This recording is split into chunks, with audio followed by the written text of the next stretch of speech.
been a mixed bag for Williams so far in 2025. I'd say on the whole it's been quite positive for them. They're in 5th place in the Constructors Championship, which is markedly ahead of where they were last year. They've got a fantastic driver pairing in the form of Alex Albon, who's been there for a number of years now, and Carlos Sainz, who's just joined this season. James Vowles is staying with the team for a long time as well, because he's just signed a new long-term deal with the Grove concern. But it's been difficult at times for Carlos Sainz. He struggled at first in the car, as you kind of expect, even for a man that changes teams a lot. It's still not easy to change teams, and of course this is coming after 4 years of driving one of the best cars in Formula 1 in the form of the Ferrari, going back to a proper midfield team for the first time really. I mean, you could maybe argue McLaren were a midfield team when he was there. I think that's probably a bit harsh on McLaren, but probably the first time he's been in the midfield car, maybe since his days at Renault. But he's been lamenting what he has described as a tough first half of the season, and not least, of course, the last 3 Grand Prix, where Williams haven't even scored a single point, and now they're under threat from the likes of the Racing Bulls and Haas behind them in the Constructors' Championship, something that not that long ago didn't seem to be a real concern, but it is right now. But let's have a look at what Carlito said. 3 years after his first win in Formula 1 at Silverstone, he's back this weekend. But getting points really is all you can ask from that car, and from him as well. But let's see how he gets on, and let's have a look what he said here on the F1Chronicle.com, as always. It's been a tough first half of the season at Williams for former Ferrari driver Carlos Sainz. In Austria, his 11th race for the Grove-based outfit, Sainz's season has hit a new low when he suffered car problems before the formation lap. We need to see if there's any connection between what happened in qualifying and what happened in the race, Sainz told Spanish reporters. A lot of things have been happening to us lately. Indeed, Sainz has had an upshifting fault in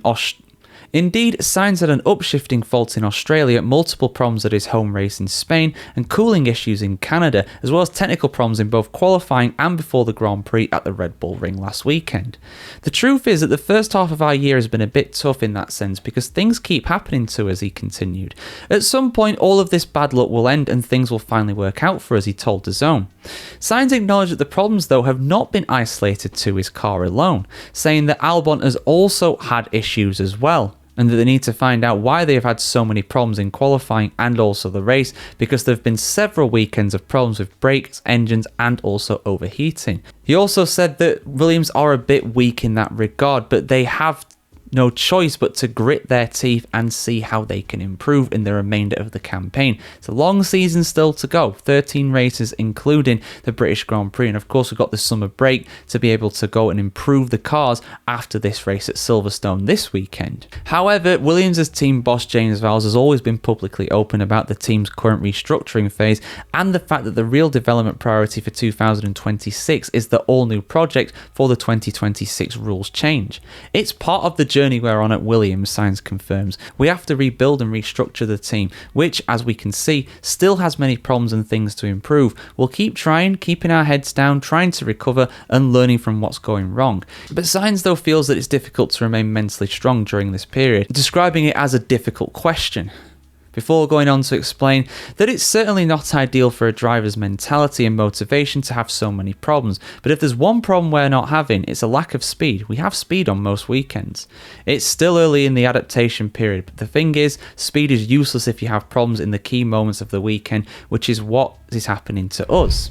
It's like that old phrase, isn't it? You know, you can make a fast car reliable, but you can't make a reliable car fast. And I know it's not obviously that simple these days in Formula 1, but look what happened to Red Bull in 2022. Their car was pretty unreliable at the start of the season, but it was undoubtedly very quick. As soon as they got over those reliability issues, Max Verstappen absolutely walked the championship and wiped the floor with everybody, including his teammate. And I'm not saying that's going to happen to Williams, despite how much I'd like to see it, even as a McLaren fan. I don't really see that happening, to be honest. But yeah, there is inherent speed in that car, which is good. But something that article doesn't really touch on is the fact that all of these mechanical issues with the engine, with the components and stuff like that are causing them to retire, or in the case of Sainz at Austria, of course, not even start. This is going to have a real impact on them later in the season when it comes to grid penalties. Of course, if you go over your allocation of power unit parts, whether that be the ICE, the energy storage, the turbo, MGUK, MGUH, any of that sort of stuff, you will get a grid penalty as a result. So I would expect the likes of Williams and also the likes of Mercedes as well to have a lot of grid penalties. And that is really the key. The Mercedes part of all this. Mercedes, Williams have had a lot of engine problems when it comes to this season. Aston Martin have had a few as well. Of course, Alonso retired at the Monaco Grand Prix when he was running really well. So, we really do have an issue when it comes to the reliability or lack thereof of the Mercedes power unit in all of those teams' hands, except for McLaren. McLaren